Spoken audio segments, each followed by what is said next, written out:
Muy buenas tardes, se me escucha bien, ¿verdad? Sí.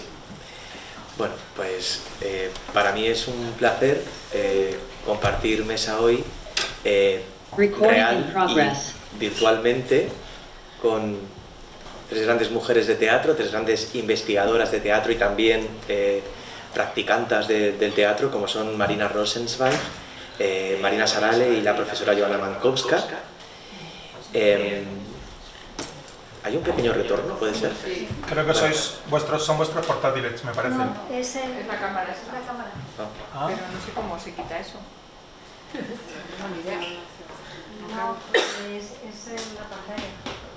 Bajar el volumen de sonido de emisión ¿De dónde? a la pantalla. A la pantalla. Sí. A ver. Es esto, que no sé por qué está haciendo de favor. Si la cámara no Es esto. tiene micro, o sea, no tiene salida de audio, Ya, ¿no? Solo pues una cámara. no está conectada esa cámara. ¿Suena ahora? Hola. No. ¿Esa cámara a dónde está conectada? Vale, ahora tiene un poquito de retardo, pero bueno. Sale aquí, pero no sé por qué. O sea, no sé. Vale, pasa.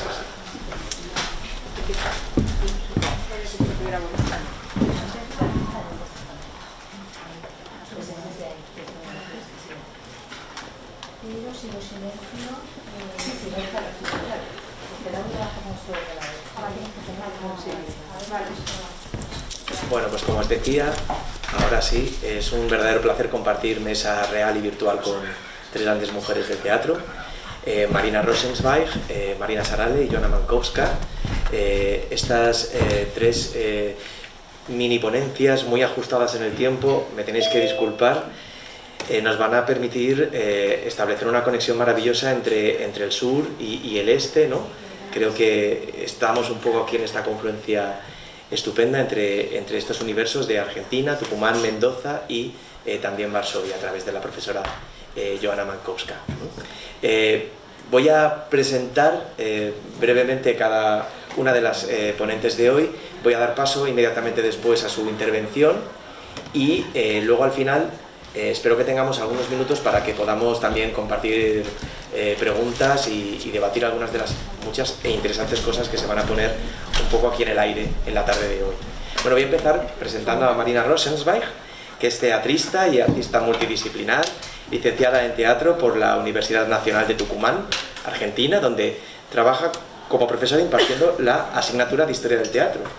Es además máster en Performing Arts por la Universidad Frankfurt am Main y en Artes del Espectáculo Vivo por la Universidad de Sevilla, donde actualmente cursa el doctorado en estudios filológicos, ¿no?, dentro de la línea de investigación Mujer, Escritura y Comunicación.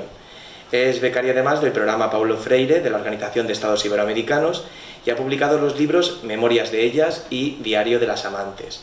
Es miembro asimismo del Observatorio de Género y Teatro NOA. La comunicación que nos presenta la profesora Rosenzweig se titula Procesos teatrales feministas en el noroeste argentino, resistencias ético-políticas y comunidad organizada, donde nos va a dar cuenta de los extraordinarios procesos de renovación del teatro que entre estos años 2015-2020 se han desarrollado en la región del noroeste argentino, vinculados con perspectivas feministas, populares y decoloniales. Estos procesos han desencadenado militancias y resistencias ético-políticas al tiempo que han promovido la creación también de organizaciones comunitarias de alto alcance, tanto dentro como fuera del ámbito teatral. No me voy a extender mucho más porque estoy deseando ya que nos cuentes. Así que, con todos ustedes, Marina Rosenzweig.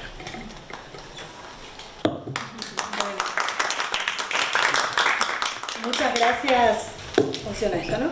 Muchas gracias, José y Ana, por incluirme en estas jornadas. Estoy muy contenta de poder estar acá y poder compartir algunos avances sintéticamente de la tesis sobre la que estoy trabajando. Principalmente esta investigación es una investigación, me gusta decirlo, militante, que surge de procesos militantes que llevamos a cabo con compañeras y compañeros en el noroeste argentino. Y tiene como objetivo poder documentar muchos de esos sucesos y generar algunas reflexiones en torno a ello, ¿no? Entre los años 2015 y 2020 se desarrolla una multiplicación impresionante de militancias feministas en el teatro de la región que confluyen en por lo menos 3 dimensiones y ámbitos de acción que se desarrollan simultáneamente, en conexión, en diálogo entre sí y compartiendo protagonistas. Por un lado, manifestaciones callejeras y virtuales. En un segundo plano, espacios de gestión estatal e independiente, y en un tercer plano, en producciones artístico-teatrales.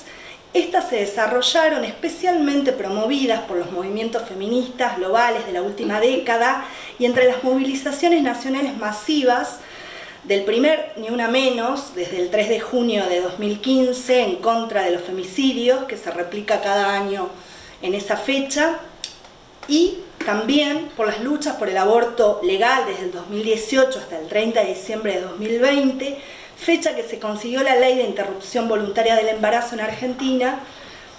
A partir de esta fecha, las movilizaciones feministas perdieron fuerza, lamentablemente, y se aplacaron por distintos motivos, entre ellos la pandemia, pero me estaba olvidando, es importante, así que lo voy a compartir acá, que traje mi pañuelo verde que nos acompañó y nos sigue acompañando en estas luchas todavía, porque hay que estar muy atentos y atentas.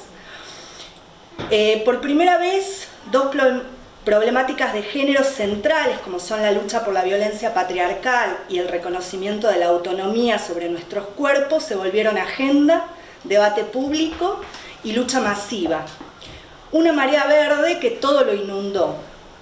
Esto problematizó indudablemente todos los ámbitos sociales, entre ellos los del arte, la cultura en general y el teatro en particular. En un tiempo de avanzada de la derecha conservadora en América del Sur y en el mundo, como fue nuestro caso con el gobierno de Mauricio Macri entre el 10 de diciembre de 2015 y el 9 de diciembre de 2019, que llevó a cabo políticas de vaciamiento del Estado y cercenamiento de derechos humanos. Vengo de una región con una herida colonial muy profunda, cuyo padecimiento no suele reconocerse fácilmente porque la herida está hecha carne y se ha naturalizado y se acepta como un orden dado y establecido. Desde las independencias latinoamericanas se establecieron asimetrías económicas y políticas impuestas por la colonización de los cosmopolitismos capitalinos y las oligarquías nacionales, que se sustentaron en prácticas y políticas de invisibilización y menosprecio de heterogeneidades territoriales, étnicas y culturales, como el noroeste argentino, indígena andino, identidad fundamental oculta muchas de las veces bajo el mito de la Argentina predominantemente inmigrante. Marina, perdona, ¿nos vas avisando tú cuando Sí. quieres que cambiemos de página? Sí, voy a compartir algunas imágenes de lo que voy a ir contando, ya enseguida les voy diciendo. El recorte territorial en la región apuesta a una enunciación política en una superposición de doble historia colonial: la dominación europea y la impuesta por la dominación de los cosmopolitismos capitalinos que mencionábamos. El teórico peruano Aníbal Quijano lo llamó colonialidad del poder, el patrón estructural asentado en la modernidad y originado en la conquista de América y la consecuente hegemonía económica y cultural europea sobre el resto de los territorios. La filósofa argentina María Lugones, por su parte, aporta a la teoría de la colonialidad del poder la colonialidad del género. Entonces, en los cuerpos racializados de las mujeres y las disidencias de género y sexuales de la región, las desigualdades se vuelven más y más violentas. Esta perspectiva de doble opresión colonial se restauró y profundizó en el gobierno macrista, y la región NOA, una de las más pobres y conservadoras del país, sufrió especialmente sus consecuencias, signada además por la intromisión de la Iglesia Católica en las políticas de Estado provinciales. Las clases dominantes, locales, suelen menospreciar al pueblo y suelen ser funcionales al juego centralista, colonial y conservador, teniendo sus expectativas culturales fuera de la región. Entonces, el recorte del territorio que proponemos no es solo geográfico, sino sobre todo político-histórico. En Argentina contamos con una importante historia genealógica de organización de mujeres y feminismos en la historia social y política. Por ejemplo, una de las más reconocidas, las Madres y Abuelas de Plaza de Mayo, que surgió el primer año de la dictadura militar en el año 1977, organizaciones piqueteras lideradas por mujeres, surgidas principalmente en el contexto de la crisis económica del 2001, Encuentro Nacional de Mujeres, que se desarrolla todos los años en distintas provincias del año 1989, y en la genealogía política creo importante mencionar a dirigentes políticas que han trabajado incansablemente por los derechos humanos y de género y han promovido la organización de los pueblos y de las mujeres. Por ejemplo, Eva Perón, a mediados de la década del 50 del siglo pasado, Cristina Kirchner, 2 veces presidenta y hoy vicepresidenta en ejercicio, y proveniente de mi región y de las luchas piqueteras que mencionaba recién, Milagro Sala, líder de la organización barrial Tupac Amaru, presa política desde enero del 2016 por el gobierno provincial de Gerardo Morales, en Jujuy. Estas 3 mujeres pelearon y pelean desobedeciendo los mandatos contra los poderes oligárquicos de la Argentina y sufren sus feroces consecuencias. Y en el ámbito teatral encontramos una larga tradición de teatro independiente asociados a importantes procesos militantes desde por lo menos la década del 30 del siglo pasado, en donde las mujeres, aunque generalmente ignoradas, sabemos por la historiografía, tuvimos también roles centrales de participación, organización y gestión. Encontramos también una histórica performatividad militante que recorre nuestras historias de luchas en los términos como lo propone la antropología cultural. En este sentido, por ejemplo, dice Diana Taylor, las performances operan como actos vitales de transferencia, transmitiendo el saber social, la memoria y el sentido de identidad a partir de acciones reiteradas.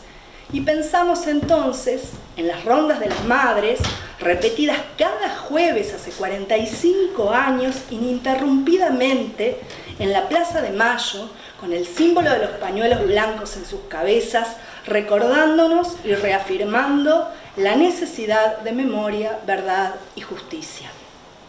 Y cómo esas rondas construyen una genealogía feminista performativa con los pañuelazos verdes desarrollados entre los años 2018 y 2020, en el que ronda de mujeres por todo el país levantaron sus pañuelos, danzaron y cantaron pidiendo por el aborto legal.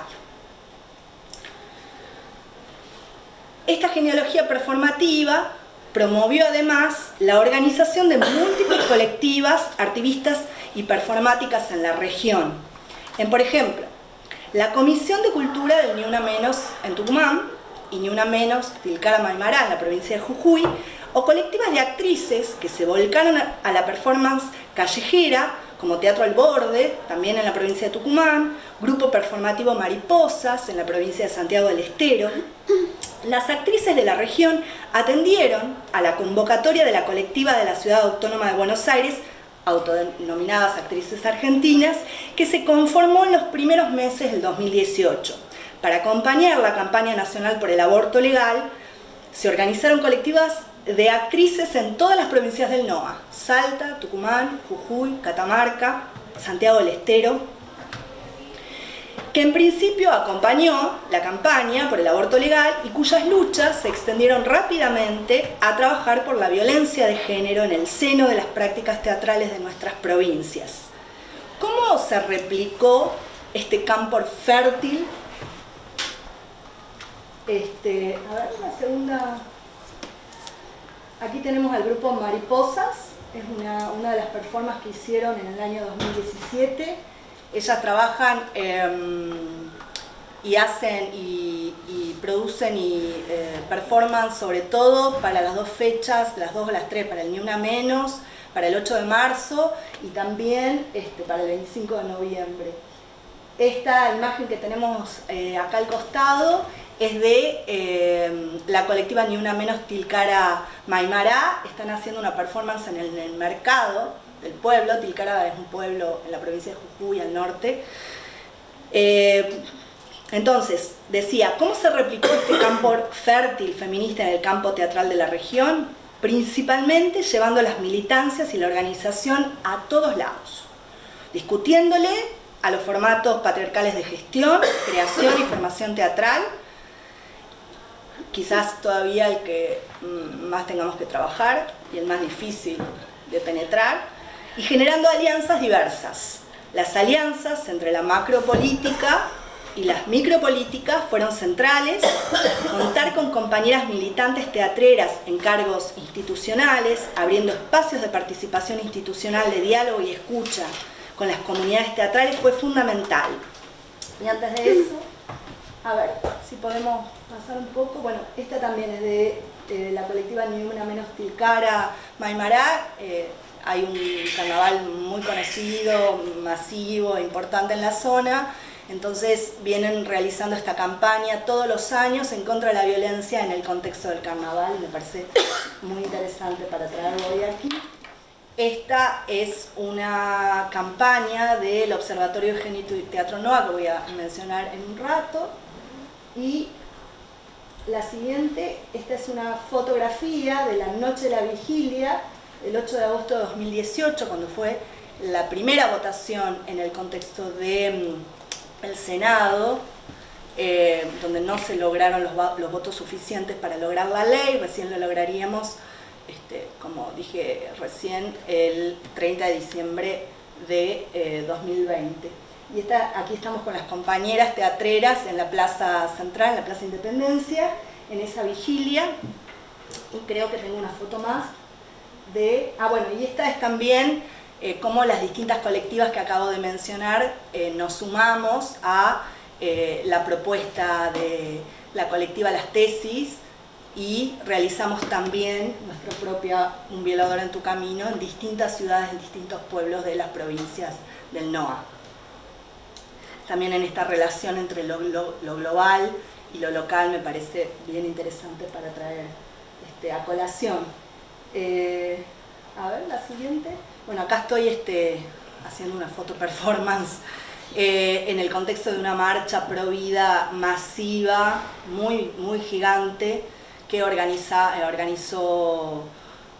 sectores conservadores y cristianos de mi provincia, como así también, lamentablemente, el propio gobernador y vicegobernador que llevaron a cabo, digamos, estuvieron ahí precediendo esa movilización.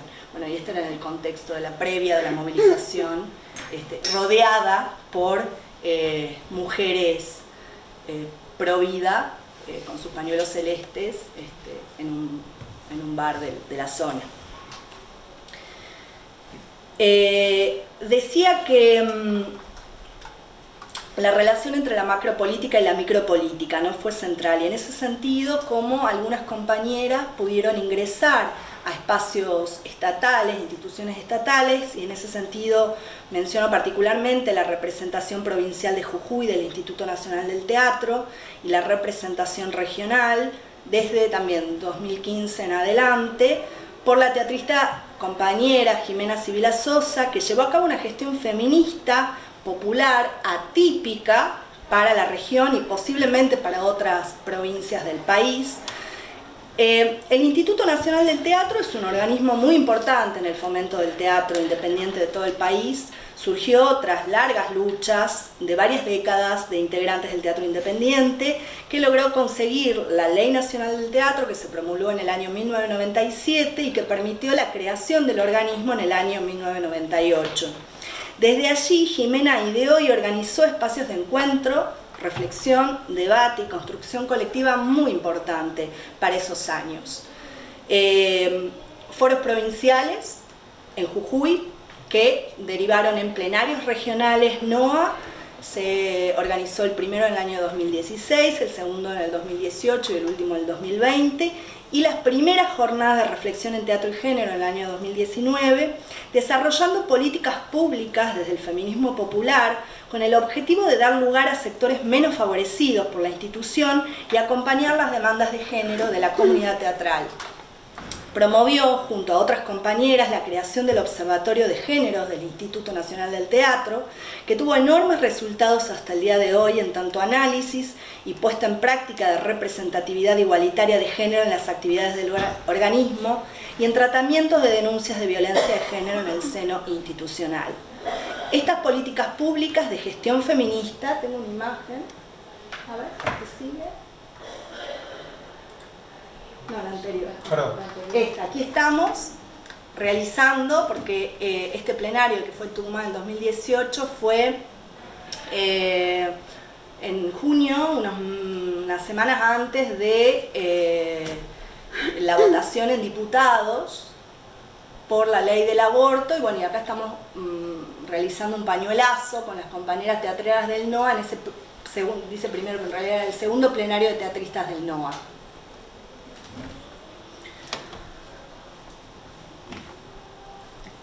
Estas políticas públicas de gestión feminista tuvieron efectos multiplicadores de organizaciones feministas. En las jornadas de reflexión y teatro y género surgió, por ejemplo, la pluriteatral Asamblea Permanente de Trabajadores Transfeministas del Teatro NOA, que mutó un año después al Observatorio de Género y Teatro NOA, de la que soy parte.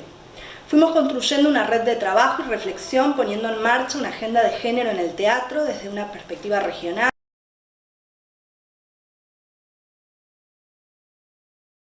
de género en el teatro desde una perspectiva regional,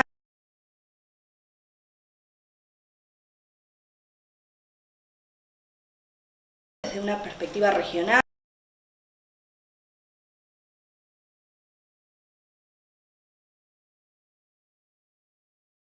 desde una perspectiva regional,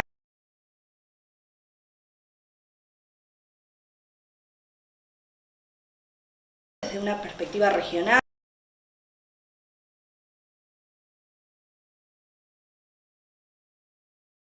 desde una perspectiva regional,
relato y, por qué no, en la disputa de los espacios de legitimación. Asimismo, nos moviliza a interrogarnos en qué condiciones se ocupan y se disputan tales espacios, qué prácticas y acuerdos se ponen en juego y qué discursos producen dichos agentes en la actualidad. Para eso voy a trabajar sobre el concepto de marco de Judith Butler, que nos permite advertir cómo funcionan las normas de reconocimiento dentro de un ámbito regulado como es el teatro, y advertir en qué medida las mismas están distribuidas de manera diferencial.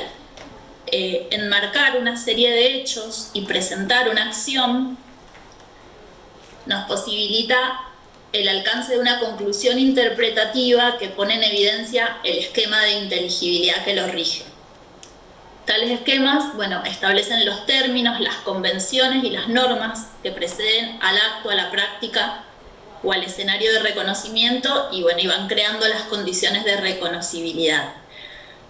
Lo bueno es que ningún marco es fijo ni estable, sino que el mismo tiende a autorromperse y esta acción se convierte en parte de su propia definición, nos va a decir Judith Butler, lo cual nos lleva a entender tanto la eficacia del marco como su vulnerabilidad a la inversión, a la subversión e incluso a la instrumentalización crítica. Un poco en los avances de mi investigación he podido identificar hasta el momento 2 marcos de inteligibilidad que señalan modos singulares de comprensión de la ética dentro del ámbito teatral local.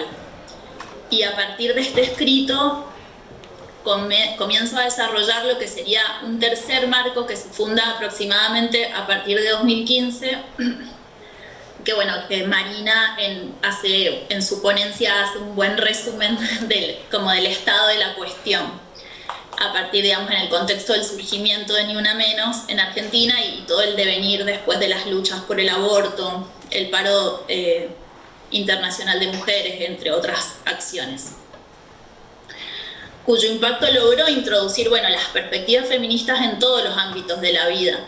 Y a continuación, me desordené. A continuación, voy a presentar esos 2 marcos y un poco este tercero que está como en proceso, no lo tengo totalmente elaborado. Con respecto al primer marco, lo que yo veo es que en la década del 50 se configura a partir de la incursión de una idea de ética que está basada en las reflexiones de Stanislavski, publicadas en el Anuario de Teatro de Moscú de 1944, que son reelaboradas por Galina Tolmacheva, que es una de las referentes más importantes del teatro de Mendoza, es la fundadora de la Escuela de Teatro de la Universidad Nacional de Cuyo, y también, esa ética de Stanislavski llega por 2 vías, por un lado por Tolmacheva y por otro lado por los teatristas independientes, sobre todo por el movimiento independiente porteño, que distribuye de alguna forma esa ética. Y la misma está orientada principalmente a la formación de sujetos éticamente reconocibles para la sociedad. Especialmente en la Universidad de Cuyo hay un interés en la fundación de la escuela de poner una atención sobre la formación en esos términos éticos sobre todo en la escuela de teatro, no así en las otras escuelas de arte que surgen en el mismo momento. Siempre que hay una referencia a la escuela de teatro se habla de la conducta moral de sus estudiantes, y se hace todo se señala específicamente. Contra la imagen negativa, entendemos, que supone el oficio de la actuación históricamente, se van produciendo una serie de regulaciones normativas, pero agrupadas bajo el término ética, que reproducen hábitos de comportamiento específicos. Esto también lo que vamos viendo es que se va produciendo dentro de un espacio jerarquizado y que se imparte a través de una pedagogía suministrada por la figura del maestro o director. En esta suerte de manual de buenas prácticas, que aunque Galina Tolmacheva, no sé si la conocen, pero es una traductora muy importante al español de los textos de Chekhov, de Pushkin y de Tolstoy. Es además, bueno, es una rusa emigrada blanca, anti-bolchevique, y por el otro lado, digamos, los teatristas independientes defendían ideas socialistas. Sin embargo, coinciden en la misma concepción de la ética, a partir, digamos, de esta pretensión de que para alcanzar la utopía social en un lado y en el otro alcanzar como cierta calidad artística y cierta elevación del espíritu, bueno, había que formarse íntegramente, no solo como buen actor o como buen director, sino como buena persona, una persona éticamente reconocible para los demás. Entonces, en esa suerte de manual de buenas prácticas que va a circular en ese momento, también lo que aparece y que va a fortalecer la figura del maestro es que se exceden los límites de lo profesional y se dispone a intervenir en la vida misma, digamos, porque la garantía del buen arte no depende solo de las obras seleccionadas o de sus puestas en escena, sino de la estatura moral de quienes las van a ejecutar. Entonces, esta concepción ética, lejos de configurarse desde la autorregulación del sí mismo, se va imponiendo como un código moral. Estamos de acuerdo con José Sánchez cuando expresa que la ética no responde a un conjunto normativo, sino que es un hacer que manifiesta y condiciona la consideración que cada individuo tiene de los otros en cuanto a sujetos de derecho y de afectos. Pero nos parece interesante en este caso cómo la relación saber-poder logra que el término ética sustituya al fundamento moral y se instaure en la práctica sin cuestionamientos. Tal como dice Foucault, nada puede funcionar como mecanismo de poder si no se despliega de acuerdo con procedimientos, instrumentos, medios y objetivos que puedan convalidarse en sistemas más o menos coherentes de saber. Y en ese sentido la universidad es como uno de los puntos más fuertes. Cuestión que que se profundiza en esta relación maestro-discípulo y además se sustenta en el mismísimo Stanislavski como la autoridad de referencia que va, digamos, a permear muy fuertemente toda la tradición del teatro independiente en Argentina y especialmente, digamos, Galina Tolmacheva, que fue alumna de él o tomó clases con él, digamos, se la toma como una referencia directa y autorizada de eso. Entonces, y lo interesante es que Stanislavski en su ética dice, bueno, no sé qué nombre ponerle a esto, digamos, a esta reflexión sobre qué hábitos deberíamos tener dentro del teatro, y se lo voy a llamar ética. Digamos, ni siquiera él está tan seguro del término, pero sin embargo eso, digamos, llega a Mendoza específicamente y toma todo un sentido muy particular. Entonces, en alguna medida, en este primer marco, las técnicas de actuación quedan un poco relegadas, porque lo que va organizando como los métodos es la constitución moral de los estudiantes, un poco lo que dije antes, y es lo que va a garantizar el valor artístico del trabajo. A través de un conocimiento profundo de los grandes referentes del arte y de la alta cultura universal europea, y en contra de cualquier manifestación popular y comercial, por considerarla moralmente empobrecedora, se va a dar un proceso de sujeción con esta figura del maestro a fin de crecer como persona. Después, eso va a ir teniendo continuidades y pequeñas rupturas, pero va a haber una sedimentación que yo entiendo que permanece hasta la actualidad. Sin embargo, hacia la década del 90 se produce un segundo marco, cuando advertimos un giro en la ética bajo la influencia de la antropología teatral impulsada por Eugenio Barba y por los aportes de Jerzy Grotowski en cuanto al teatro pobre. La misma anima, digamos, dos cuestiones en torno a la actuación. La primera es por un poco abandonar ese paradigma stanislavskiano y sus posteriores apropiaciones y con él también la tiranía del texto, que es como un poco la base también del teatro independiente, de aquel primer teatro independiente, mentada principalmente por la tradición del teatro porteño, ¿no? Independiente porteño. Y la segunda, a consecuencia de la primera, enfocar la atención sobre sí mismo que permita producir a través del entrenamiento materiales para la creación de índole dramatúrgica, o lo que, bueno, Barba denomina la dramaturgia del actor.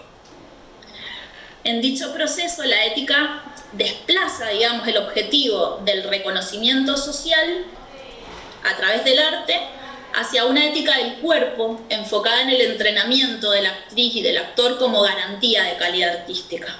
No sé si se va entendiendo. En este marco emerge la idea de que el teatro también es sagrado y que se deben seguir ciertas reglas para alcanzarlo, de modo que a la utopía social materialista del primer teatro independiente se suma también esta búsqueda de cierta trascendencia en un sentido más metafísico, si se quiere. Estoy siendo como muy escueta porque si no se me abre mucho. Aquí persiste una noción de la ética desde una perspectiva que también es disciplinaria, pero ahora relocalizada en una autodisciplina, puesta en el cuerpo de cada creador, creadora, y dentro de un territorio específico de experimentación, que es el laboratorio. Entre las consecuencias que esto produce, lo que advertimos es, por un lado, una serie de restricciones frente a las corporalidades que se pueden adaptar o no a las exigencias que ese entrenamiento requiere, y por el otro, a la proliferación de microviolencias que supone, digamos, cualquier práctica que exige un alto rendimiento a nivel físico, porque, digamos, algo que voy a hacer una salvedad, esto, digamos, no refiere a una crítica ni a Barba, ni a la antropología, ni al teatro pobre, sino a cómo se ingresó en Mendoza y cómo fueron interpretadas y recibidas estas técnicas. De hecho, bueno, hay varios procesos que están intentando correrse, pero en algún punto, digamos, hay una cuestión muy fuerte de un entendimiento de esas prácticas como un entrenamiento del cuerpo. Y en el laboratorio también la figura del maestro, otra vez, es la que valida la práctica, pero también, además, hay una autoexigencia, digamos, como la imposición de una autoexigencia, entonces ahí se complejiza un poco más. Y en tal sentido, digamos, insistimos en que se trata más que de una ética, otra vez de una regulación normativa mediada por esa disciplina corporal, y que, bueno, que esto es un poco lo que decía recién, que se debe a causa de una recepción que está desanclada de su territorio, que en un primer momento, digamos, solo reproduce una forma y no encuentra su propia expresión. A modo de resumen, en este segundo marco, el reconocimiento proviene de los saberes técnicos y de los alcances artísticos, como dije, que se desarrollan en el laboratorio, y también, digamos, en esa, como que la garantía de ese proceso está puesto en alcanzar cierto ideal normativo, en lugar de comprenderse como pautas de improvisación y de movimiento para obtener insumos para la creación artística. Como que hay cierta confusión, por decir, en la forma de comprender el entrenamiento. Y lo más problemático es que son como las líneas, digamos, tanto la línea stanislavskiana que mencioné al principio como estas son las que rigen un poco la formación en la universidad, digamos, donde no son laboratorios independientes o espacios específicos donde uno puede decidir integrar esa práctica, sino que es lo que hay si uno quiere ir a la universidad, digamos, es parte de la formación troncal, digamos.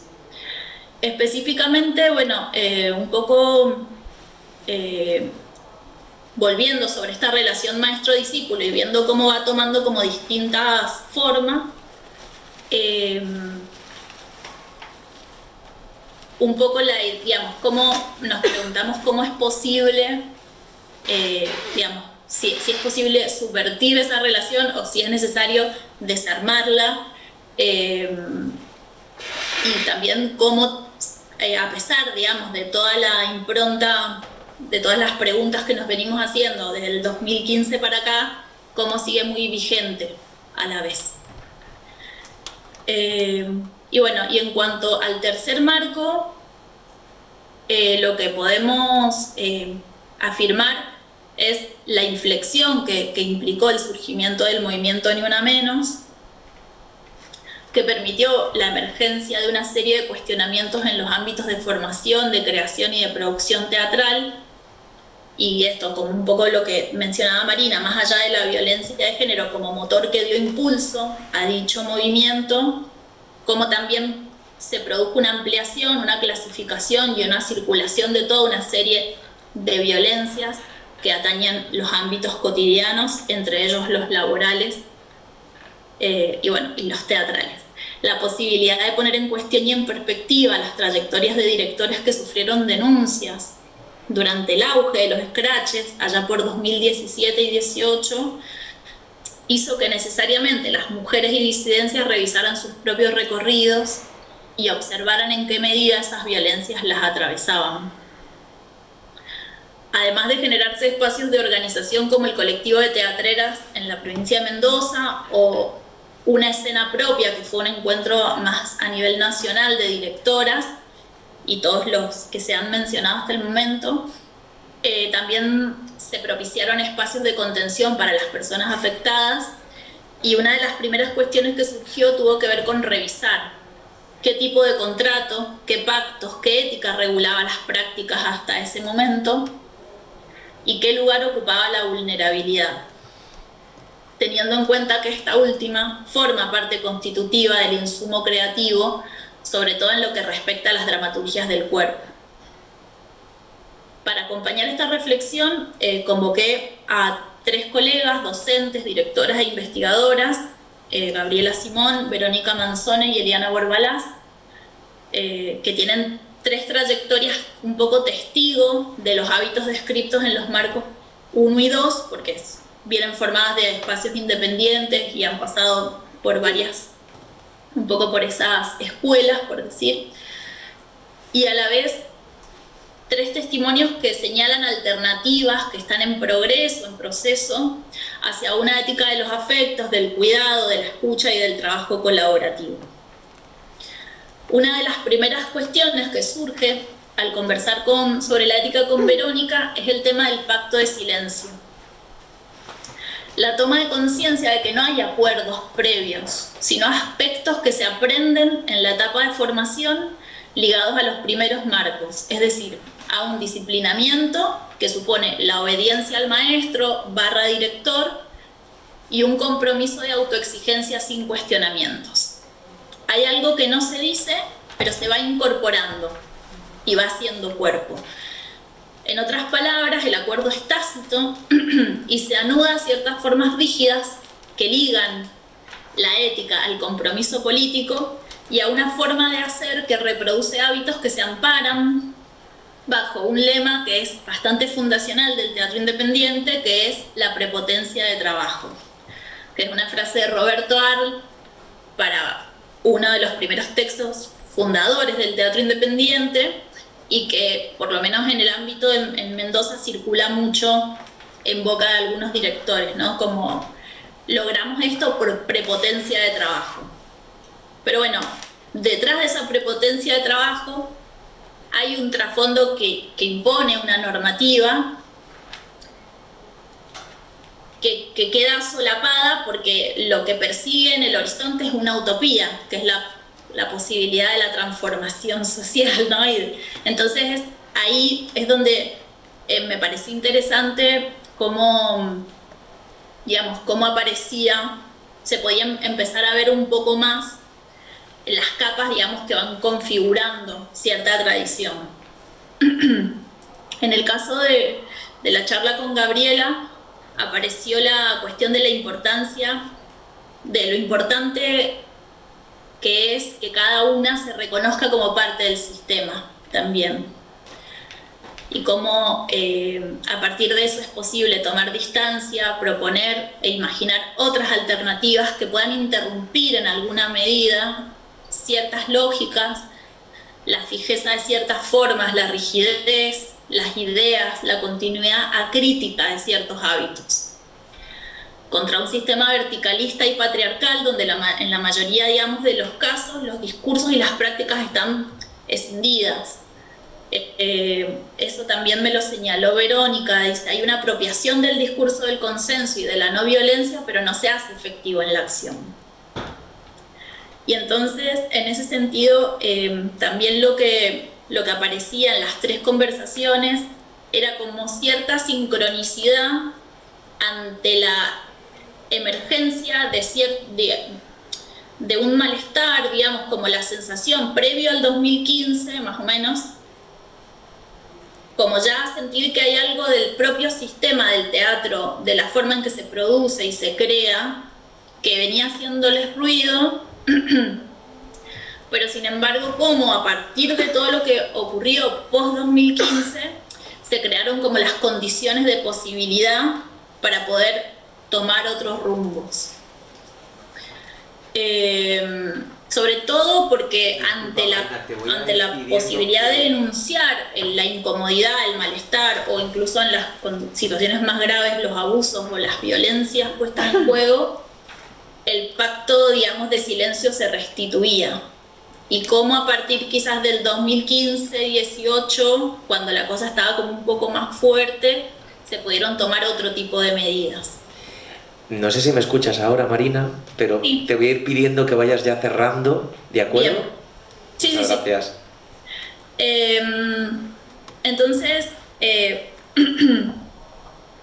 ahí, digamos, aparece como toda una ruptura, no solo, digamos, del funcionamiento de la lógica, sino también una búsqueda de decir, bueno, ¿qué podemos proponer que sea diferente? Y voy a tratar de resumir. Y la posibilidad, bueno, ante todo esto de romper el pacto, ¿no? Y cómo desde la propia praxis hacerle preguntas a esa misma práctica, cómo construir con otras personas y saber que seguramente, digamos, se van a cometer errores, pero que se puede pedir disculpas, que ahí se pueden compartir los fracasos, digamos, como la posibilidad de romper la jerarquía y poder interrumpir esa instauración de las normas que nos van constituyendo dentro de los espacios teatrales puede propiciar otra forma. Para no hacerla más larga, voy a leer un poco la conclusión. Entonces, bueno, teniendo en cuenta todos estos aspectos, bueno, antes en un pedacito que no voy a leer, veía como veía un poco en números la cantidad de mujeres en la dirección de hombres, ¿no? De un trabajo bastante viejo, pero que me servía como referencia. Y en Mendoza siempre ha habido bastante paridad, pero no ha habido el mismo reconocimiento para las mujeres que para los varones, salvo en la dramaturgia. Entonces, un poco volviendo al tema de los marcos y de los esquemas, digamos, y cómo se crean las condiciones de reconocimiento, bueno, vemos eso, claramente ha habido una tendencia a la invisibilización y bueno, y cómo a partir de esta perspectiva podemos comenzar a desentrañar que no son solamente cosas ligadas al reconocimiento, sino que esos reconocimientos responden a hábitos y a conductas que repetimos, digamos, performativamente, y cómo podemos desentrañarlos y poder romper el pacto, el silencio que rige esos comportamientos sociales y que bueno, y que subyacen específicamente en la práctica de la actividad teatral. Entonces, ver cómo esa estructura comenzó a debilitarse por la crisis un poco de los grupos independientes, pero a partir de la irrupción de los feminismos se produjo esta condición de posibilidad y y la reestructuración que promete como un horizonte antinormativo, porque bueno, la ruptura del marco da lugar a la política. Entonces, para cerrar, tenemos la esperanza de que se funden nuevos acuerdos explícitos, móviles, más próximos a la ética como una práctica de libertad de sí, donde la vulnerabilidad sea una aliada del cuidado y no el resultado de una violencia, y donde la ética encuentre un lugar de enunciación más próximo a su definición y podamos llamar a las cosas por su nombre. Muchas gracias. Muchísimas gracias.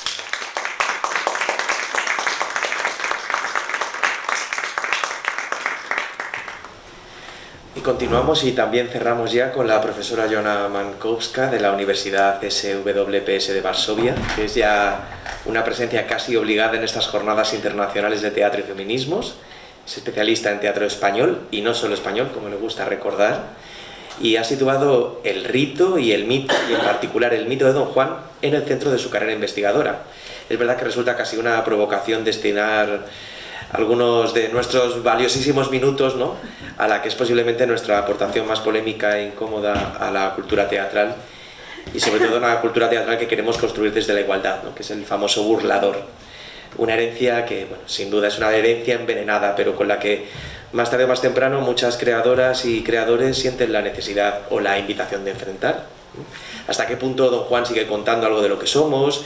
Si visitarlo, revisitarlo nos convierte en cómplices o críticos de su toxicidad.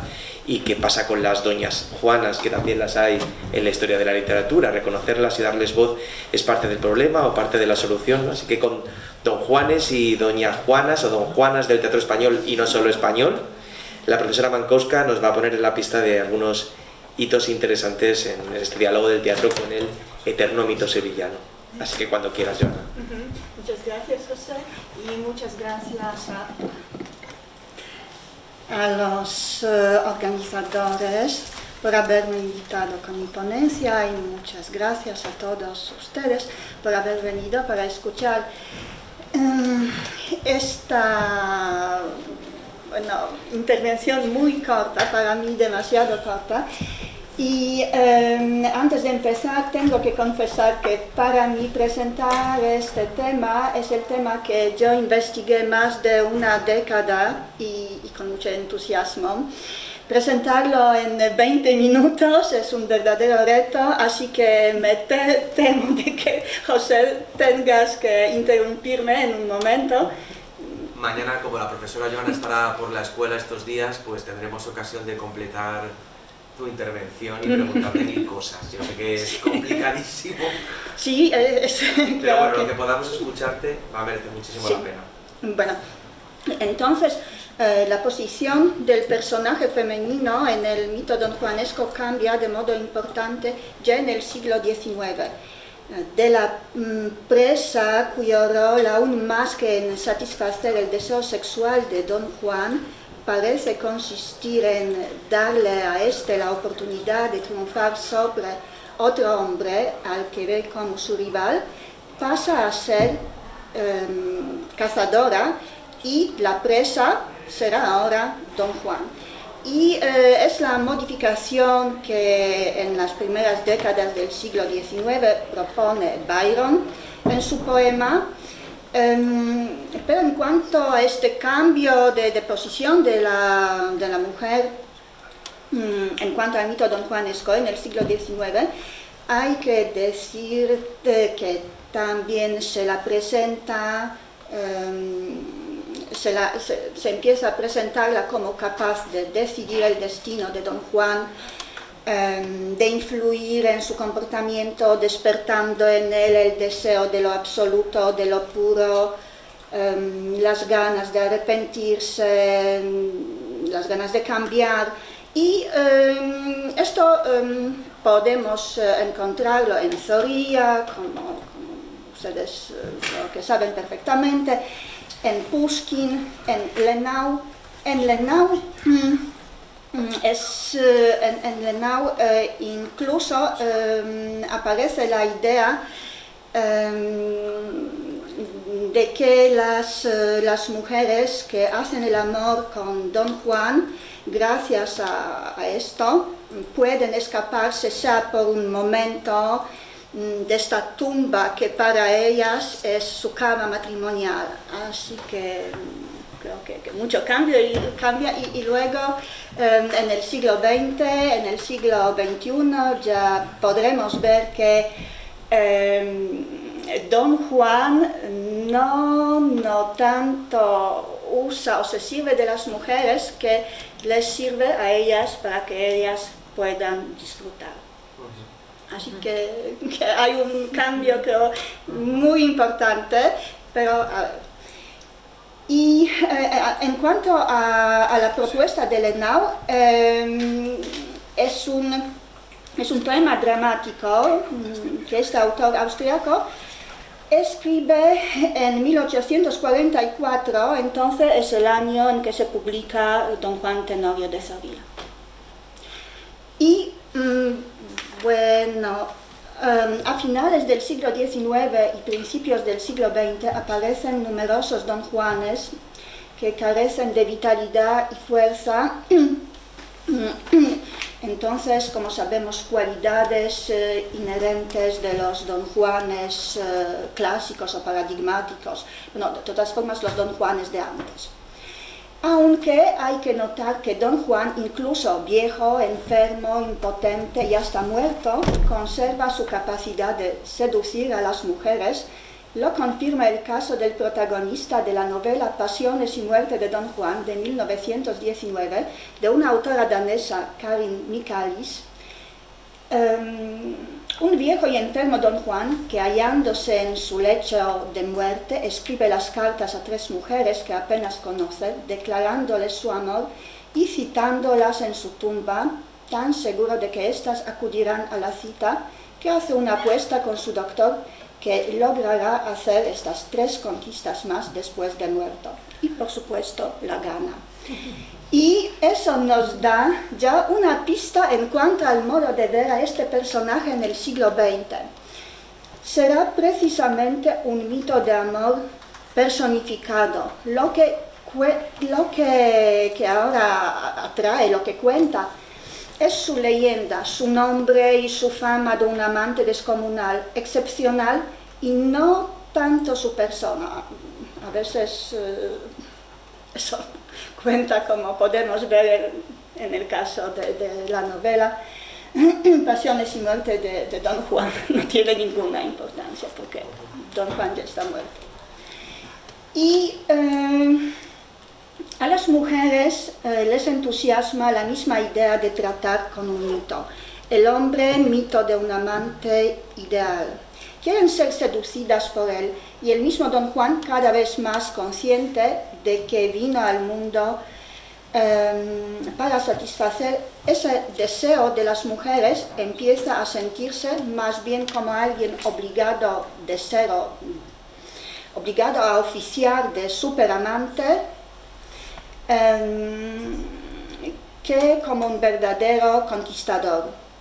Un burlador atrevido, un rebelde a quien castigar por sus actos pecaminosos, se ve en muchos casos sustituido por, podemos decir, un mártir de amor. Él sufre, hay numerosos Don Juanes que sufren haciendo el amor, y ni siquiera lo oculta, aunque tampoco lo confesará a todos por vergüenza, por supuesto.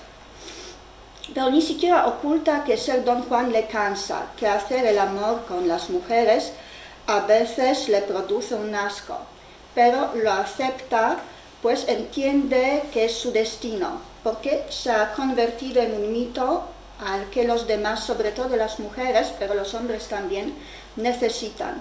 Así que no le permitirán dejar de ser Don Juan. Al ver la actitud de las mujeres frente a Don Juan en las obras del siglo XX, nos podemos hacer la pregunta sobre la actitud que toman frente a este personaje las autoras que de él escriben. Y contestando a esta pregunta, quiero decir que me llamó la atención que estas pocas mujeres que en el siglo XX y XXI se ponen a reinterpretar el mito de Don Juan se muestran mucho más indulgentes con este personaje que los hombres que de él escriben. En las obras que yo conozco, las autoras no lo tratan mal, como suelen hacerlo los autores, los hombres que escriben sobre Don Juan, que lo ridiculizan, degradan como conquistador, humillan como hombre, etc. En las obras escritas por las mujeres, aparece como una víctima de su destino de Don Juan, de su naturaleza donjuanesca, de su naturaleza de mito, a la que no será capaz de oponerse, o como víctima de las mujeres ahora siempre más fuertes que él. A principios del siglo XX aparecen también obras escritas por las mujeres cuyos personajes masculinos que pueden pasar por personajes donjuanescos, pues se trata de unos tipos representativos de la conducta social llamada donjuanismo, aparecen ridiculizados, son unos mujeriegos, seres por lo común menos inteligentes y mucho más débiles que las mujeres con las que se enfrentan y a las que por supuesto no consiguen conquistar. Pero en este caso se acude a la figura donjuanesca y alude de esta forma a un mito considerado él de la masculinidad. Y se la presenta, quiero decir, esta figura donjuanesca degradada, menospreciada, ridiculizada, porque representa una serie de valores y creencias tradicionales contra las que se alzan con su pluma las autoras que ven el mito de Don Juan así ridiculizado, rebajado, un arma eficaz como un arma eficaz en su lucha contra los estereotipos sobre los roles y el valor social y humano de los hombres y de las mujeres. Y un ejemplo puede ser la derrota de Don Juan de Ángeles Vicente, publicada en 1908 en un volumen Los Buitres, pero en este caso no se trata, por supuesto, de una relectura, de una reinterpretación moderna del mito. Y en los dramas, en las obras teatrales de la primera mitad del siglo XX, que reinterpretan el mito, conservando todos los invariantes de este mito, todos los principales elementos de su estructura. Bueno, estoy hablando de las obras que yo conozco. Las autoras se muestran con Don Juan y su actuación donjuanesca, como ya he dicho, más comprensivas que los hombres, que por aquel entonces escriben sobre este personaje. Las obras a las que me refiero en este momento son Le Burlador de Suzanne Lillard, es una autora belga, y la obra es de los años 40 del siglo pasado. Lillard la escribió en 1943 y la publicó 2 años más tarde. Y El anfitrión de piedra de Wesia, la ucraniana, de 1912. Y el Don Juan de Lillard seduce a Isabela fingiendo ser el duque Octavio, pero la mujer no solo renuncia a vengarse del burlador, sino que se enamora de su seductor, quien a su vez se enamora de ella y espera que ésta le ayude a librarse de la maldición de ser Don Juan, un burlador, un mito de seductor de 1000 mujeres. Y sigue orgullosa a su lado, confiada en las declaraciones de amor de su querido, aceptando que éste, por su naturaleza, contra la que no puede nada, es un hombre de muchas mujeres.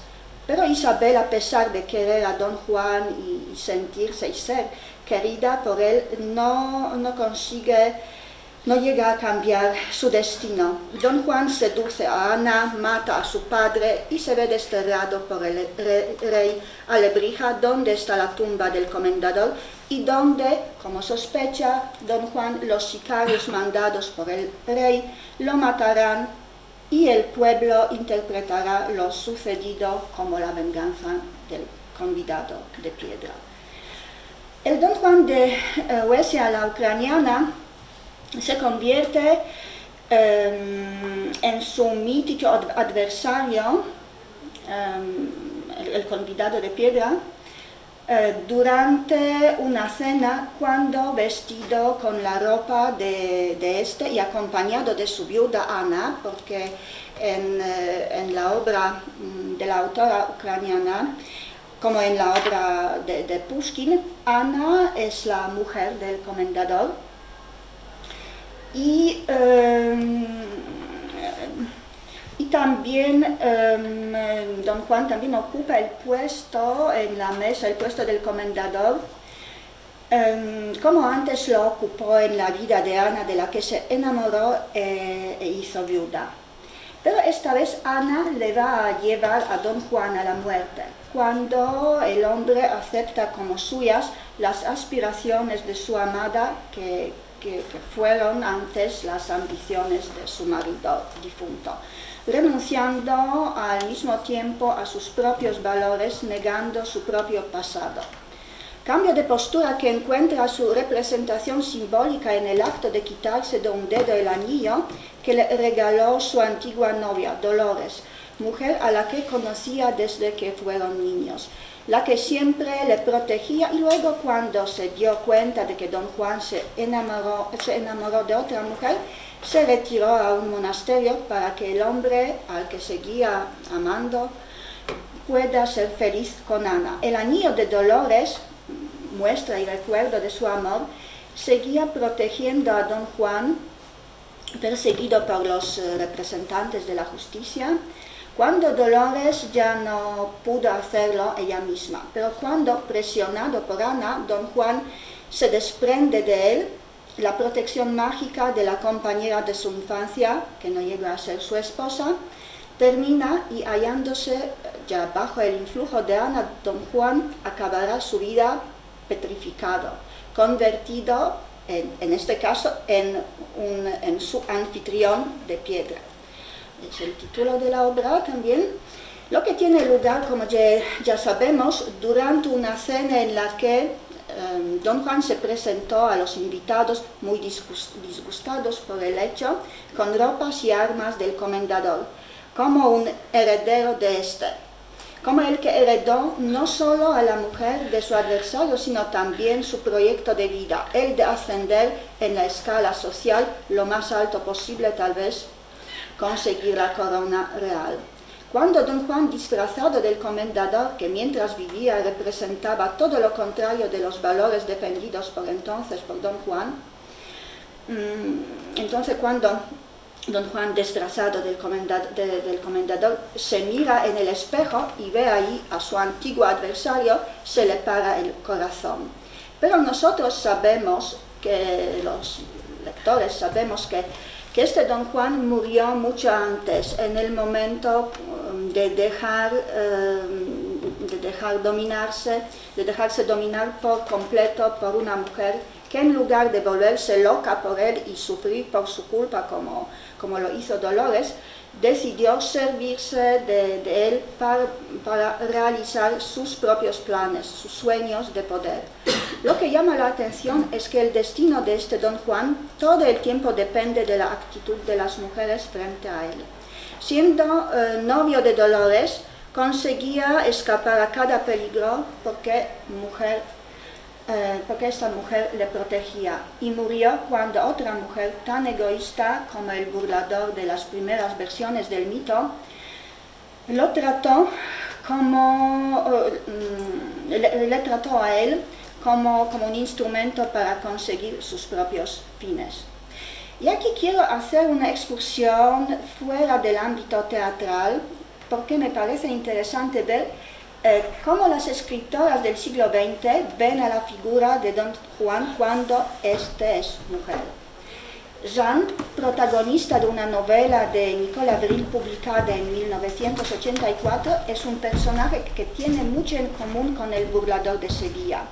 Tiene un gran apetito sexual, suele olvidarse pronto de sus víctimas, cortar la relación sin preocuparse sé por lo que estas sienten.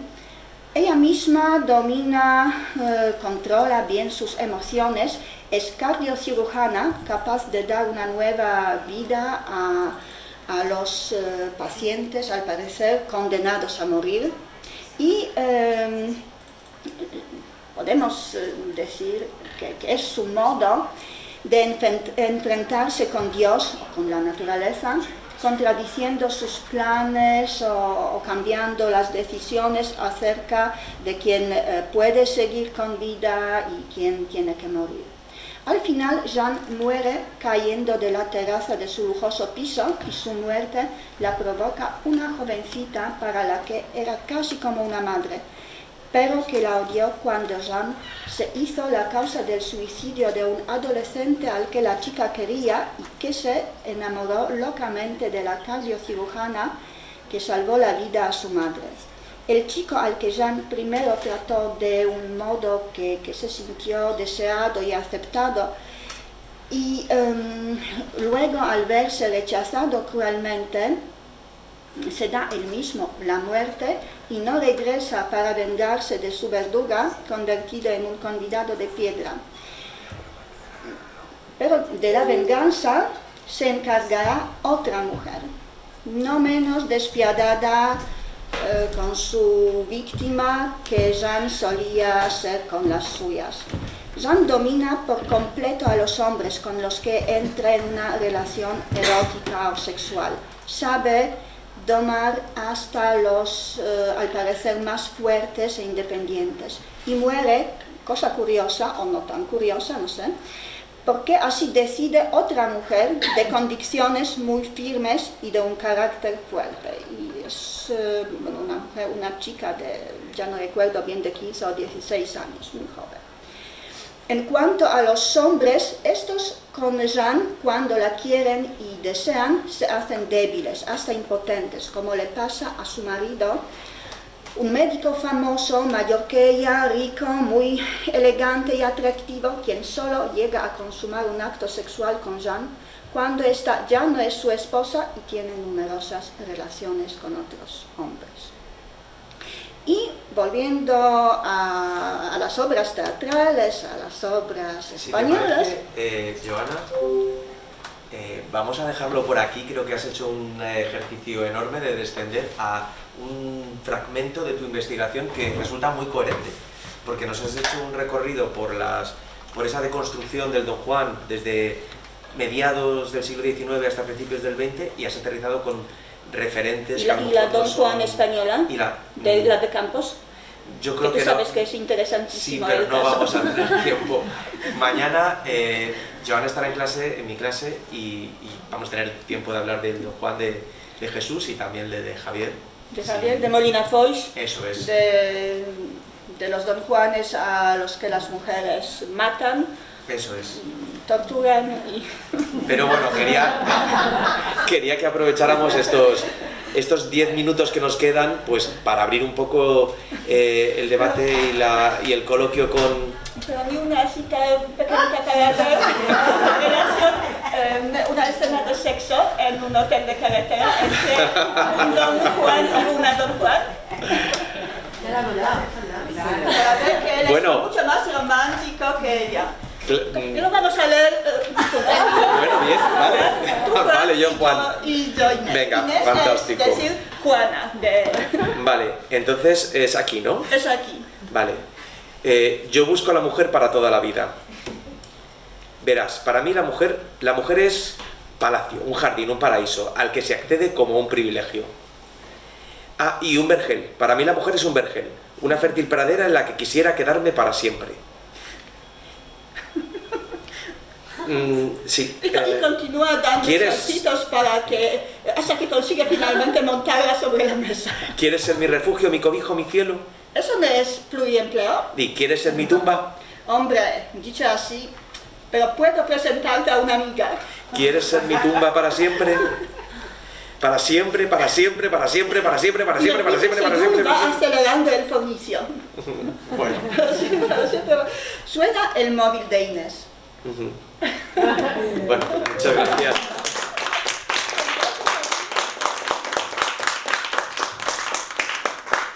tenemos, creo, algunos minutos, pues si queremos lanzar alguna pregunta a Marina Rosenzweig, Marina Sarale o Joana. A mí mejor no, porque aprovecho para hablar de los no sé cuántos Don Juanes que me quedan por presentar. A mí la verdad es que me ha parecido muy interesante, si me permitís así que rompa el fuego, o el hielo, mejor dicho, el fuego no se puede romper tan fácilmente. Esta extraña conexión entre los tres temas, ¿no? Porque por un lado cuando hablábamos de esos marcos, ¿no? Que me ha parecido interesantísimo, Marina, porque creo que sitúas también el centro de la problemática en lo que somos antes incluso de ser, quiero decir, en nuestra formación, en nuestra forma de entender las relaciones entre las que trabajamos en el teatro. De repente también ese otro marco, que es un marco mítico, que es el marco de Don Juan, ¿no? Y que de alguna manera, yo no sé si por una cuestión de... A mí me casaba muchísimo también con esta figura que tenemos demasiado presente a veces en el teatro del maestro, del gurú, ¿no? Porque primero estamos hablando del maestro a la ética stanislavskiana, luego un poco más del gurú grotowskiano o de Barba, ¿no? Y de repente se me estaban poniendo cara de Don Juanes los dos, ¿no? Y luego por otro lado pensaba si Marina... ¿crees que puede ser también un buen material? Porque al mismo tiempo, cuando hacías este repaso por los Don Juanes de principios de siglo y tal, pensaba, bueno, quizás es un modelo que nos ha servido para esta deconstrucción de lo masculino desde mucho antes de lo que pensamos. Pero bueno, no sé si desde ese otro lado del mundo, ¿no? Desde tu lugar, entiendes que pueda ser también, o es un referente, un mito que se puede, no sé, utilizar para esta lucha y este activismo y esto que estáis haciendo. Exactamente lo que han hecho las mujeres a finales del siglo XIX y principios del siglo XX. Claro. ¿Te les pilla muy lejano el mito de Don Juan? Quizás el personaje en sí mismo puede ser, considerando que, bueno, que es un personaje muy presente. Yo vengo además de Sevilla ahora. Pareciera que lo encontramos todo el tiempo, ¿no? En sus plazas, en sus calles. Tiene todo un barrio armado además, ¿no? Ahí en la zona de Santa Cruz. Entonces, bueno, desde ese lugar posiblemente, pero el personaje como tal, el mito como tal, se reproduce en otros Don Juanes, al óleo del teatro, del cine y demás. Entonces, me parece justamente también interesante eso, cómo podemos ir analizando en estos distintos planos y dimensiones la deconstrucción de las múltiples formas que a nivel macro o micro atraviesan lo teatral, ¿no? Y me parece que en ese sentido está muy bueno ese cruce que haces entre las tres ponencias, porque me parece que solamente pensando, metiéndonos y deconstruyendo todas esas dimensiones y todos esos planos vamos a poder, bueno, empezar a ver un poco la luz, porque si no es como todo el tiempo estamos, aunque parezca que no, aunque parezca que hemos avanzado un montón, creo que en el fondo seguimos reproduciendo en la mayoría de los casos y en la mayoría de los ámbitos todo eso que parece que estamos criticando. Yo también me gustaría preguntarte, Marina, si habéis sido ya testigos allá en Argentina, en tu lugar, en la zona, de algún caso de éxito, en el sentido de que todo este torrente creativo tan estupendo que nos has presentado ha intoxicado de alguna forma ciertos modelos del teatro más hegemónico, oficial, ¿no? Yo creo que no sé si notáis, y en el caso Marina, aquí al otro lado, si también crees que todo este cambio en el marco o esta destrucción de los marcos más tradicionales comienza también a notarse dentro de las estructuras de las propias escuelas. Antes de empezar a sentarnos aquí, hablábamos un poco también de eso, ¿no? ¿Ha habido algún efecto de contagio de toda esta labor que estáis haciendo estupenda sobre, digamos, un teatro mucho más hegemónico, más convencional? ¿Ha llegado algo de esto a un gran público? Yo creo que todavía no, por lo menos no en la región, y bueno, hago un pequeño esbozo sobre ese final que propongo acá cuando hablo algo, digamos, de algunas producciones de obra teatrales que se vienen proponiendo, pero que siguen siendo pocos casos todavía, y creo que además esos pocos casos no llegan a esas obras, digamos, no tienen que ver con esas obras de gran público que nosotros podríamos llamar, que están en el límite entre lo independiente y lo comercial en nuestras regiones, porque no hay un mercado teatral como encontramos en Buenos Aires, sí, diría que en Buenos Aires básicamente. El resto de las provincias, por suerte, no hemos desarrollado un mercado teatral grande, masivo, digamos, de obras, salvo algunas excepciones. Entonces, de todas maneras, las obras que más público llevan en la región todavía, lo que sucede es que sí han empezado a tratar en los últimos años las problemáticas de género, pero todavía de una manera muy superficial, ¿no? Y eso un poco lo que te contaba antes de la charla, que en el caso, por ejemplo, de la carrera de teatro de la que soy parte, que es la única carrera universitaria de teatro en todo el norte grande, muy poco ha repensado para adentro las formas de enseñanza, las técnicas, los entrenamientos y esta relación entre docente-alumno o maestro, actor o actriz, ¿no? Claro, Marina, entiendo que allá en Mendoza la situación es más o menos parecida también, ¿no? Sí, sobre todo en lo institucional es donde se hace más difícil romper un poco esos marcos, porque de hecho yo por eso lo estudio particularmente, digamos, voy viendo ese movimiento de toda esa tradición stanislavskiana y sobre todo de esa ética, y cómo después se produce, digamos, cuando se van renovando los cuerpos docentes, o sea, los últimos ingresos son en su mayoría gente formada, si bien las personas están intentando, digo, individualmente repensarse y digo, hay una voluntad, institucionalmente se sigue, digamos, no se ven como los cambios tan evidentes y es preocupante porque son los espacios, digamos, donde no es una decisión, digamos, no es que es una oferta dentro de la carrera, sino que es parte de la formación. Entonces, por otro lado, creo que también respecto del Instituto Nacional del Teatro, que está generando también una serie de movimientos interesantes en esto de los observatorios y todo eso, creo que hay cosas que incluso de la ley, o sea, de cómo es, digamos, al constituirse a partir del movimiento de teatro independiente, que trae de por sí toda esta serie de hábitos, de conductas, de prácticas que creo que son como a donde hay que tratar de llegar como tipo cirujana, tipo cirugía. Creo que ahí vamos a poder, digamos, como generar los cambios verdaderamente más transformadores. O sea, creo que es como que siempre yo celebro que tengamos esa ley nacional del teatro y que tengamos el Instituto Nacional del Teatro, pero bueno, creo que también es un tiempo donde nos tenemos que animar a intentar seguir profundizando cosas que si no las tratamos de cambiar desde esos espacios es muy difícil, digamos, porque obviamente hay emergentes, pero bueno, todavía siguen siendo marginales. O sea, las expresiones que están tratando de decir otra cosa o de plantear otra cosa. Bueno, muchísimas gracias. ¿Algún comentario, alguna pregunta? Yo me quedo con esto que, bueno, he aprendido muchísimo hoy, gracias. Muchas gracias, compañeras.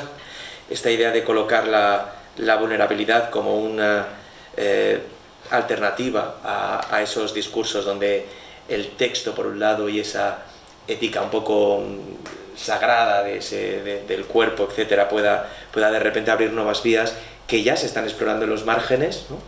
Y que también ya recuperamos ese Don Juan, que lo podemos casi colocar en la mesa del entomólogo, diseccionar y seguir deconstruyendo, ¿no? Así que bueno, muchísimas gracias y nada, a seguir disfrutando de las jornadas.